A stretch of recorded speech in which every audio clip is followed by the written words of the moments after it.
Hey, Eric, Next Gen Performance here, and we're going to hit you with the top 10 things to know when doing an LS swap. Here we go.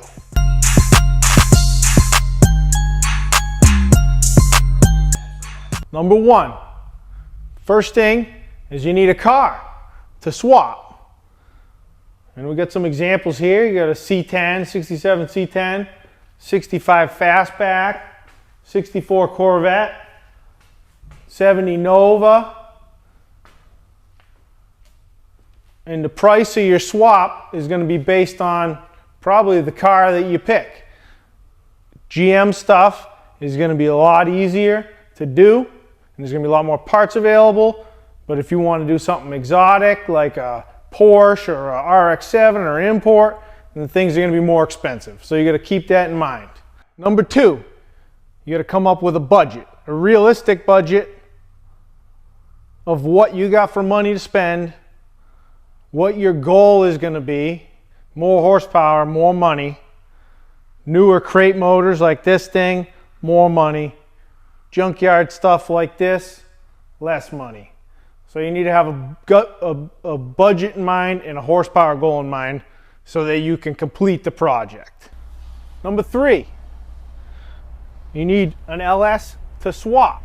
So you got to pick a drivetrain. Good sources, Next Gen Parts sells a lot of drivetrains like this, engines. So you got to pick your engine depending on, you want something new, you want something used, do you want something big horsepower, you want something built. I mean, you got to decide what you want for an engine. Number four, now you got your engine, you got your car, and you got your budget. So now you need a transmission to go behind that thing, whether it be things to think about. I mean, anything GM like a 4L60 or a TH400 or like a Muncie or Super T10 or T56. I mean, you can use exotic transmissions, but like I said, depends on what you pick. Something more exotic is going to be more money. And you also have to figure what your power goals are going to be also, because some trannies are only good for so much power. So those are things to think about. Number five, now you got to think about, you got your engine, you got your transmission, you got your car, you got to think about engine management. How are you going to run that engine and possibly transmission combination? So some options would be, you could run a carburetor, which would be very simple. You just get an MSD box. You could run a factory ECU like this 411. You could cut up a factory harness and make that work, budget style. Or you could run something like that, a Terminator X. That's a good option. It's all budget, but there's a lot of options for that, and that's something to figure out. Number six, now you get your drivetrain ready to go. So now you got to mount the thing in your car. So you got to figure out engine mounts, transmission mounts. You know, a lot of companies like Hooker and these other companies make bolt-in engine mounts, make it really easy to put it in a lot of different chassis. And then another thing to think about is oil pans. Certain oil pans won't fit in certain chassis. Holley makes a pan that fits a lot of stuff, GM stuff.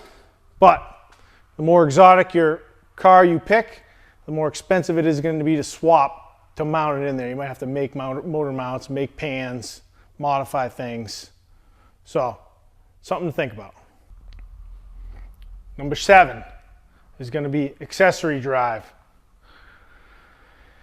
So now you got the engine all mounted in there, you got to get all the accessories on this thing. Depending on if you're going to have AC, power steering, alternator, whatever you want to have in the car or whatever you need in the car, you got to get that figured out. There's a lot of kits available. Holley makes a lot of stuff, a lot of the factory stuff. You can intermingle, you know, use Corvette stuff or truck drive stuff, but you got to figure out your accessory drive. And this sweet accessory drive right here is Wegner's Automotive. All right, number eight. Now you get your engine in there, you need to get the fuel to the engine.